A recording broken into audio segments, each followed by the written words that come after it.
नमस्कार मंडळी, आजच्या या व्हिडिओमध्ये तुमचं खूप खूप मनापासून स्वागत. तुम्ही माझे व्हिडिओ पाहत आहात त्याबद्दल खरंच खूप खूप मनापासून धन्यवाद. जे माझे नवीन व्हिडिओ पाहत आहात त्यांनी जर तुम्हाला व्हिडिओ आवडला तर प्लीज माझा चॅनल नक्की सबस्क्राईब करा. तुम्ही माझा चॅनल सबस्क्राईब करून तुमची एक कमेंट जर आली तर मला खरंच खूप छान वाटतं आणि मी केलेल्या व्हिडिओमधून खरंच काहीतरी छान आहे असं याचं समाधान मला मिळतं. तर चला करूया आजच्या व्हिडिओला सुरुवात. आज सकाळी रविवार दिवस होता. प्रत्येक रविवारी मी माझे देव अशा प्रकारे स्वच्छ करत असते. आता आठवड्याचा वार रविवार. रविवारी आमच्या इथे बिरोबाचा उपवास असतो, त्यामुळे मला पहिल्यापासूनच सवय आहे. प्रत्येक रविवारी उठल्यावर सकाळी बाकीचं थोडंसं काम झालं की पहिलं मी अशा प्रकारे माझे देव किंवा या देवघरातील सर्व वस्तू ज्या आहेत त्या सगळ्या मी स्वच्छ करून घेत असते. तर आज सकाळी पहिलं बाहेरचं वगैरे सगळं आवरून पहिला आंघोळ झाली की देव अशा प्रकारे मी मस्त स्वच्छ करून ठेवले आहेत. देव बघा अशा प्रकारे घासले की इतके चमकतात आणि याची पूजा जर आपण देवघरात केली आणि दिवा अगरबत्ती मस्त फुलं दीप धूप लावलं तर खरंच खरंच खूप छान वाटतं बरं का. तर त्याच्यामुळे मी दर रविवारी आवर्जून हे काम करत असते. जर कधी मला रविवारी वेळ नसेल तर आदल्या दिवशी शनिवारी माझं हे काम असतं. परंतु प्रत्येक आठवड्यातून एक दिवस हा देवाचा असतोच, शनिवार किंवा रविवार. मी देवासाठी माझा तो दिवस खरंच सकाळी सगळं काम पहिलं देवाचं करायचं आणि मग आपल्या घरातलं काम करायचं, असं माझं रविवार किंवा शनिवारचं रुटीन असतं.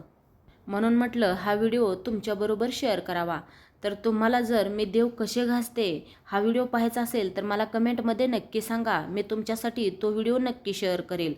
तर त्यानंतर आता बघा रविवार आज सगळी मुलं घरी होती, तर म्हटलं त्यांच्यासाठी काहीतरी छान तर असं करावंच लागतं. म्हणून आज मी पावभाजी करायला घेतली होती. आता याचासुद्धा मला संपूर्ण व्हिडिओ आज खरंच बनवायचा होता, परंतु बाकीच्या कामांमुळं बरं काही झालं नाही. नंतर ज्यावेळेस मी पावभाजी बनवेल त्यावेळेस नक्की हा व्हिडिओ संपूर्ण तुमच्याबरोबर शेअर करेल. इथे मी काही बटाटे घेतले आहेत, फ्लावर घेतला आहे आणि सिमला मिरची, या 3 वस्तू मी अगोदर शिजवून घेतल्या आणि नंतर असं मॅश करून घेतलं आहे.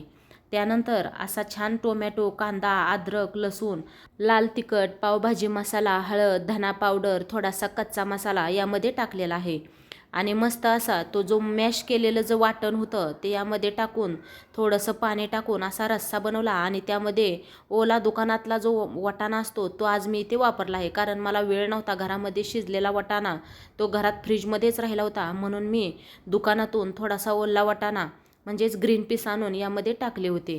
छान अशी भाजीला तरी आली होती आणि खायलासुद्धा मस्त अशी ती भाजी झाली होती.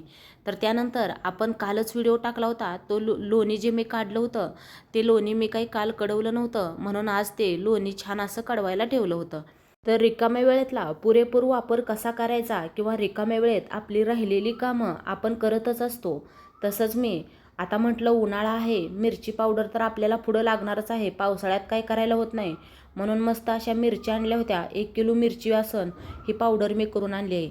आता मी ही मसाला भात केला किंवा बिर्याणी केली किंवा आत्ता जी पावभाजी बनवली किंवा सांबर असो, अशा भाज्यांना मी अशी लाल चटणीच वापरते.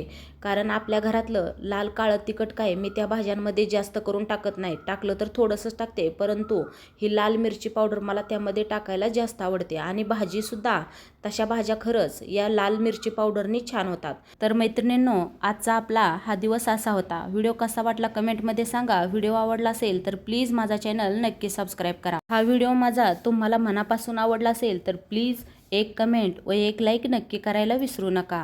व्हिडिओ पाहिल्याबद्दल धन्यवाद.